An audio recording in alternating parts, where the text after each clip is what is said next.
দ্রুত তোদের পতন হবে আল্লাহর রহমতে। আল্লাহর গজব পড়বে তোদের উপর। ভারতের উগ্রবাদীদের কাল্লা কেটে ফেলবো বলে দিলাম। এই বাংলাদেশে যে ইন্ডিয়ান পণ্যগুলো চলে, সেই টাকা দিয়ে ব্যবসা করে আমাদের ভাইদের উপরে আঘাত আমরা আর মানবো না। ওই গ্যাংয়ের father of terrorist, father of terrorist, father of terrorist. আরেকটা মসজিদ তেরেঙ্গে, আরেকটা মুসলমানকে কাতল করেंगे। शुभेंदु अल्लाह ताला रहमत से हिंदुस्तान को नाम निशान मिट जाएगा। आरेकटा मस्जिद तेरेंगे, आरेक मुसलमान के कत्ल करेंगे। शुभेंदु अल्लाह ताला रहमत से हिंदुस्तान के नाम निशाना मिट जाएगा। এই শুভেন্দ্রি তোরে বলে দিলাম, তুই ভালো হয়ে যা অতি দ্রুত। আমাদের আরেকটি মুসলমানদের ভাইদের উপর যদি তুই হত্যাকাণ্ড চালাস, এই নরপিশাচ তোর জায়গা এই পৃথিবীতে কিভাবে তুই বিদায় নিবি সেটা মহান আল্লাহ তাআলা ঠিক করে রেখেছে এবং সারা বিশ্বের মানুষ দেখবে। 5ই আগস্টের পরে বাংলাদেশে একটি রাজনৈতিক দলের পতন হয়েছিল, কিন্তু সেই দেশের খুনি এই মোদি টেররিস্ট থেকে বলা হয়েছিল বাংলাদেশে হিন্দুবাদীদের উপর হামলা চালাচ্ছে মুসলিম পন্থীরা, অথচ ঘটনা ছিল ভিন্ন। আপনারা দেখেছেন আমরা রাত জেগে জেগে সেই মন্দিরগুলো পাহারা দিয়েছি, আমরা সারা রাত জেগে জেগে সেই মন্দিরগুলো গির্জাগুলো আমরা পাহারা দিয়েছি। আমরা বলতে চাই, ভারতে যে সকল মুসলিম ভাইরা আছে যাদের উপর অত্যাচার করা হচ্ছে, যেই সকল মসজিদগুলো ভেঙে দেওয়া হচ্ছে, সেই সকল হিন্দুবাদীদের বলতে চাই অতি দ্রুত তোদের পতন হবে আল্লাহর রহমতে। আল্লাহর গজব পড়বে তোদের উপর। এমন এমন সংক্রমণ তোদের উপর পড়বে, তোরা সুস্থ হওয়ার জন্য মুসলিম প্রধানদের দ্বারে দ্বারে ঘুরবি, তবু তোরা সুস্থ হইতে পারবি না। আল্লাহ তাআলা ছাড় দেয়, ছেড়ে দেয় না। আমরা দেখেছি গত 3-4 দিনে প্রায় 31 জন ভাই বোনদেরকে সেই মোদির সন্ত্রাসীরা হত্যা করেছে।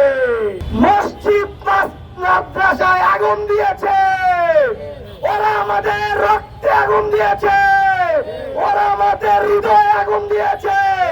আমরা মুসলিমরা বলতে চাই, মানুষ কখনো মানুষকে মারতে পারে না, যারা মানুষ তারাই কেবল মানুষকে মারে।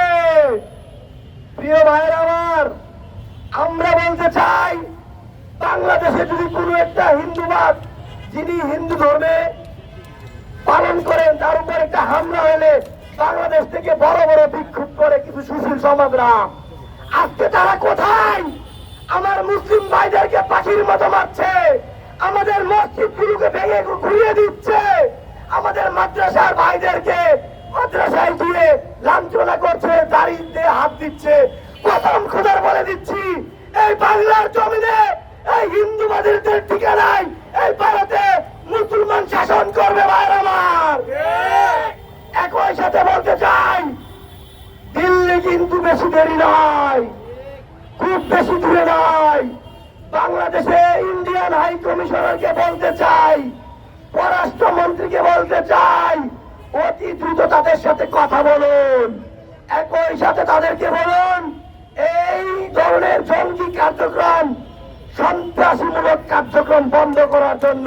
ভারতে আমার একটা মুসলমান ভাইয়ের উপরে একটা আঘাত আছে, যদি একটা মসজিদে ভাঙচুর হয়, যদি আমার একটা মাদ্রাসা ভেঙে যায়, তাহলে আমি একজন মুসলমান হিসেবে বলে দিচ্ছি, হাতে তরোয়াল নিয়ে যদি শক্তি থাকে, আল্লাহ তাআলা যদি দেয়, তাহলে সে ভারতের উগ্রবাদীদের কাল্লা কেটে ফেলবো বলে দিলাম।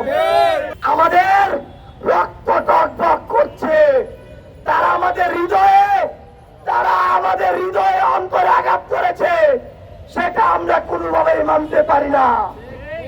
আমরা আহ্বান জানাই বাংলাদেশের রাজনৈতিক দলের নেতৃবৃন্দদেরকে, আপনারা অন্তত একটা বিক্ষোভ করুন, একটা মিছিল করুন প্রতিবাদে। আপনাদের কি কোনো দয়া মায় নাই?